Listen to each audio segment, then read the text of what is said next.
Hello, divine beings. Welcome to Monday, January 22nd, 2024. I'm your astrologer, Sarah Ashley, here with Monday's Daily Dose of AstroTarot. All right, so today is not too much of an eventful day in the cosmos.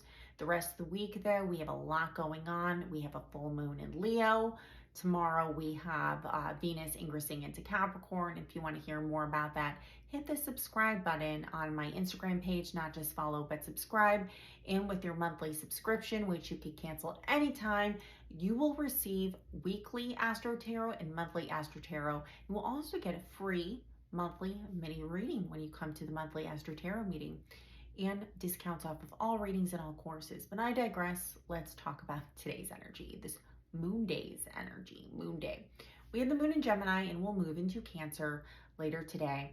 This moon in Gemini that's wrapping up will oppose Venus in Sagittarius at its last degrees. So we can feel like we're overthinking our connections. We are not really sure about our connections. I'm hearing not sure.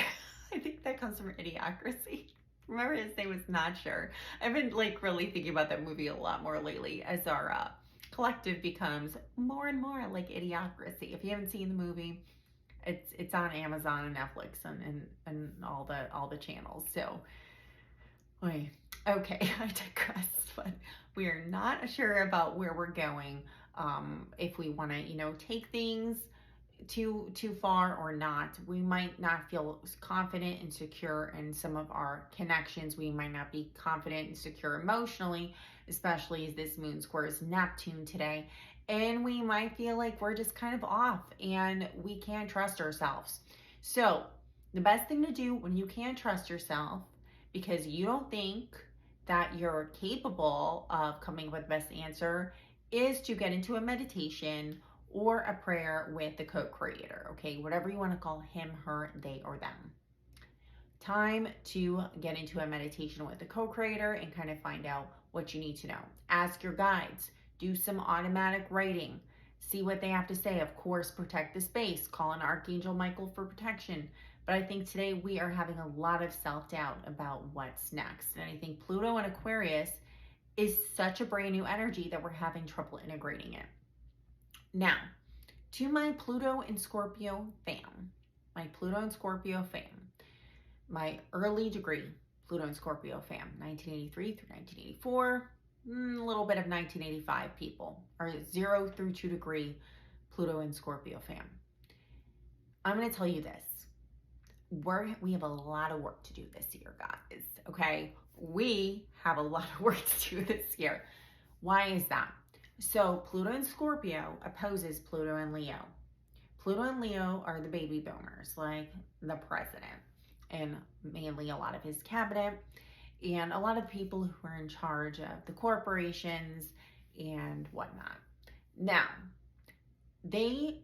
Pluto and Leo generation, even though, yes, we have a lot to learn from our elders and we have to respect them, but we do have to be real about some of the disasters that they have left behind for us, and it's okay to have critical thinking skills, which is something a lot of the people in the spiritual community don't want us to have, okay? Especially a lot of the older folks, Pluto and Leo, those are a lot of the people come after me, okay? A lot of people are like, they just want quick answers and they don't want to think critically, and it's because Pluto and Leo has a lot of pride and they don't want to abdicate their position of authority.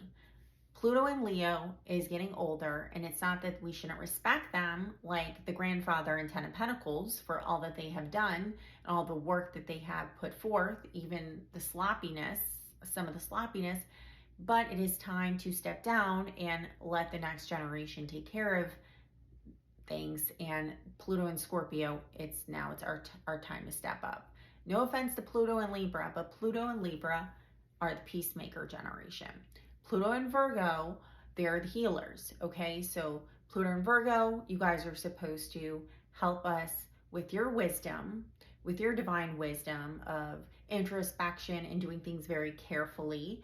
In Pluto and Libra, you're supposed to be the peacemakers. In Pluto and Scorpio, we're supposed to now go scorched earth and say, okay, we're taking back the power in this Pluto and Aquarius as our Pluto squares Aquarius. Okay, Pluto square Pluto, it's midlife crisis. It's all about challenge. We have to utilize our power. Pluto is powerful in order to take back this planet and this collective and steer it in a completely different direction. And I think Pluto and Scorpio were totally geared up to do it, especially because a lot of us 1984 babies who have Pluto and Scorpio, for the ones who it didn't ingress back into Libra in the retrograde, we have Mars and Scorpio, because Mars and Scorpio was in our sign, or sorry, in our horoscope, in our chart for a really long time, because Mars retrograded in Scorpio in 84 too. So we have a lot of work to do this year, and we can't just be unsure. We have to be sure of ourselves, and we have to say, this is our time and this is our turn, and we can't step back. And Pluto and Scorpio, I know you because I know myself, and especially if your Mars is in Scorpio too, you have a lot of reserves, and you've been waiting for your chance, and it's about to be your chance here. So it's time to step in. It's time to step in. Okay, we have to step in and step up and say, okay, Grandpa, okay, Dad, okay, Mom, okay, Grandma, we love you, but we got to take over here. We got to be the patriarchs and the matriarchs now, okay? All right, let's see what's going on with the tarot. Of course, the only way to book a reading with me is SarahAshleyAstrology.com. There's no other way to book a reading with me. When you come into my inbox saying, I like to book a reading, I'm going to redirect you to my website. There's no other way you can book a reading. This is a professional operation. All right, let's see what's going on. All right. Ooh, Seven of Swords. Seven of Swords, this is trickster energy. This is deception. And I think most of all, we are deceiving ourselves today. We don't need anybody else to deceive us. We are deceiving ourselves about our own personal power. Let's see what the Oracle of Wisdom has to say. We need some wisdom in this joint. Ooh, come to the edge. See, come to the edge is you have to take a risk. You have to take a bet on yourself. 711, as I say that's the Archangel Michael number. You have to take a risk.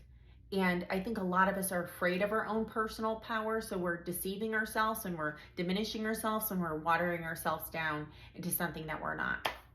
We are very powerful, and it is time to step up and come to that edge and do what you need to do. I'm not, advocating for violence, but I'm saying it is time to step into your power and time to step up to the establishment. That's what I'm saying. Not inciting anything, but you know what you need to do in your own personal journey. Nobody can tell you what you need to do. We can make suggestions when we give you readings, but nobody's here to tell you what you should do. All right, I'm going to get going, but I will see you on for tomorrow for Tuesday's Daily Dose of AstroTarot. Thanks again for the support and for the love. Have a great Monday. Love and light. Bye-bye.